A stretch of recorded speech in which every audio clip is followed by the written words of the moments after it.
在主流思想的范围内，众所周知，吉萨大金字塔是一座坟墓。公元前26世纪，埃及法老胡夫的最后安息之地，把大金字塔作为坟墓这一开个脑洞的假设，有一个问题无法解释，就是没有发现过木乃伊。在埃及其他地方的坟墓中，通常包含许多装饰品，如手工艺品、贵重的珠宝或华丽的艺术品。许多人问如何将吉萨大金字塔假定为坟墓，因为它缺乏将其定义为坟墓的特征。还有许多人认为它根本不是坟墓，而是一座古老的发电厂。尽管这听起来不可能，有大量证据表明这个开个脑洞的想法并非空穴来风。设想一个伟大的金字塔建筑，最初它被一层白色的石灰岩覆盖，一块块完美的结合在一起，即使是刀片也无法在它们之间滑动。白色石灰岩石块因其出色的绝缘性能，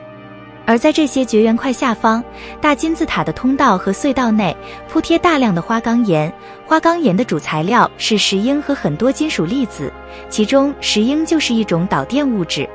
这就特别奇怪，由于在该地区没有发现花岗岩，这意味着金字塔中使用的8000吨花岗岩必须从800多公里外运到吉萨。如果它不能用于某些特定目的，那么这是一项相当大的任务。黄金是地球上最导电的材料之一，这不仅仅是许多人的猜想。发表在《应用物理学杂志》上的一项科学研究表明，大金字塔实际上可以将电磁能量集中在其内部腔室及其底部，看起来似乎仿佛吉萨大金字塔被完美的建造，以汇集电力，通过它的房间到达金字塔的顶峰，并进入世界。最重要的是，根据主流历史记录，电气科学直到数千年后才作为研究领域出现在埃及的黄金时代之后。其次是棺椁，金字塔中的石棺非常简陋，根本就是4块石板粗暴拼接而成，表面没有任何的装饰，像一个巨大的花岗岩保险箱，但是里面什么也没有。而其他埃及的坟墓中所使用的棺椁同样是石头的，但造型极为精美，表面和两侧还挂满了装饰物。根据希伯来圣经，摩西在带领以色列人离开埃及之后，他有几个月的自由。他登上西奈山山顶与上帝会面，据说他已经接受了10诫，这些规则将构成他的人民行动的基础。但这不是摩西在山上收到的唯一东西，他还得到了详细的指示，教他如何建造一个物品，该物品将成为犹太教的信仰。在出埃及记第25章记载的约柜，上帝对摩西说，他们要用金合欢木做一个柜子，长2肘半，宽1肘半，高1肘半。你要把它里里外外包上纯金，四围要镶上金边。要用纯金做一个柜盖，长2肘半，宽1肘半。要造2个用金子锤出的基路伯，从柜盖的2端锤出它们。这端锤出一个基路伯，那端锤出一个基路伯，从柜盖的2端锤出2个基路伯。基路伯的翅膀要向上张开，用翅膀遮住柜盖，脸要彼此相对，基路伯的脸要朝向柜盖。要把柜盖安在柜的上边，又要把我所要赐给你的法版放在柜里。我要在那里与你相会，并要从法版之柜的柜盖上2个基路伯的中间，将我要吩咐以色列人的一切事告诉你。值得注意的是，上帝自己会给出如此详细的指示，还将约柜定义为圣物。约柜作为圣物时，不仅仅是不允许触摸，甚至这个圣物在移动时需要4个人抬起来。约柜用布和皮覆盖在4根杆子上，这样它就不会接触地面。历史学家和科学家几千年来一直试图确定约柜的作用。根据古老的犹太文本，在他们在沙漠中徘徊的岁月中，它的力量在它的盖子上，它会烧毁蛇蝎刺灌木和其他危险，害虫也能感受到约柜的能量。在古代文字中有许多关于偷偷触碰约柜的记载，许多人因为偷偷触碰约柜而受伤或致残，甚至还有在他们接触约柜时被杀的故事。大约70年以后，大卫尝试从基列耶林运送约柜去耶路撒冷。当时约柜放在牛车上，乌撒和他兄弟领着前行。圣经说，到了拿根的河场，因为牛失前蹄，乌撒就伸手扶住上帝的约柜。耶和华的怒气向乌撒发作，上帝因这冒犯在那里击打他，他就死在那里，在上帝的约柜旁。几个月后，大卫按照上帝指定的方式运送约柜，由利未族歌辖人扛抬着送到耶路撒冷去。这次一路顺顺利利。利未记第10章描述了摩西的孙子拿达和亚比户惨死在未盖的约柜前，两人点燃了香，耶和华突然冒出火来烧死他们时，献给上帝。摩西召了亚伦叔父乌薛的儿子米沙利、以利撒反来，对他们说：上前来，把你们的亲属从圣所前抬到营外。于是2人上前来，把他们穿着袍子抬到营外，是照摩西所吩咐的。即使是大祭司，在他进入装有未盖的约柜的房间之前，他也会用绳子系在腰上，以防万一因为突然死亡而无需其他人再进入房间，就可以被拉出来。他们在整个历史中冒着死亡的风险，以色列人会将这个可怕的装置与他们一起带到战争中。一次约柜被带到了围攻耶利哥城的城墙7日，而以色列人在第7天吹响号角，城墙突然奇迹般的倒塌。在希伯来圣经和其他古代犹太文讲述的故事中，从摩西时代到大卫王和所罗门王到分裂王国的时代，强大而神秘的约柜在大约500年的时间里扮演着重要的角色，然后突然间关于约柜的记载从记录中完全消失。所以发生了什么事？这么重要的东西怎么会丢失？更糟糕的是被遗忘。它究竟是被摧毁或者是隐藏起来？有些人认为，当公元前6世纪巴比伦人入侵以色列王国时，先知耶利米事先偷偷地把约柜藏起来，把它藏在一个现今约旦的一座山，至今仍保留在那里。其他人认为，像圣经中的圣杯一样的约柜是在十字军东征期间被圣殿骑士发现的，并被带回欧洲，并藏在苏格兰的罗斯林教堂中。其他人仍然声称约柜被埋在耶路撒冷的圣殿山下，等待被发现。这可以解释在耶路撒冷正上方出现的许多奇怪的不明飞行物目击事件。令他们感到神秘的是，有一天晚上，一个明亮的光球从圣殿山上空掠过，并在那里盘旋。突然间，一道脉冲光从它那里消失，奇怪的不明飞行物消失了。约柜究竟有什么力量？它是否真的是某种超级武器？1745年，一位名叫彼得·穆森布罗克，是一名荷兰科学家。他曾担任杜伊斯堡大学、乌特勒支大学、莱顿大学的教授。他在1746年发明了第一个电容器莱顿瓶，这是收集和储存电力的装置。它是通过在玻璃罐的内部和外部涂上导电金属箔制成的。从罐口处伸出一根固定在内部箔上的金属棒，收集大气电荷。内部和外部箔表面将收集和存储相等但相反的电荷。玻璃将一个导体和它的电荷与另一个导体绝缘。想想本杰明·富兰克林在雷雨中放风筝以进行实验的著名故事。富兰克林放飞风筝，在乌云中收集电荷，雨水打湿风筝线，让其导电，能发现电流不断流向指旁的钥匙，用这个钥匙可以给小瓶或莱顿瓶充电。在发明了这个满载电荷的罐子后不久，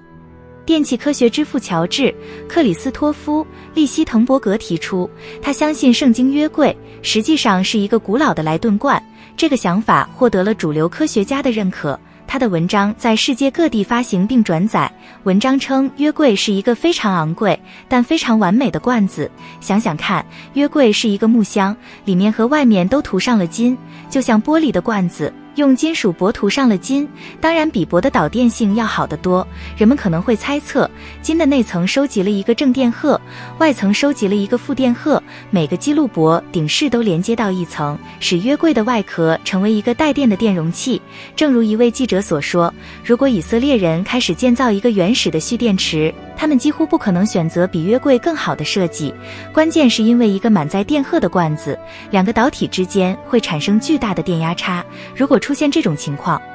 可以作为强大的火花释放出来。彼得·穆森布罗克在他的实验过程中接触到了这个装置，他本人也经历过这种现象。他注意到我的整个身体都被震动了。本杰明·富兰克林在试验莱顿瓶时，同样被雷击昏迷了几个小时。这可能会立即让人想起那些接触过约柜的人的命运。他们不是被一个小罐子击中，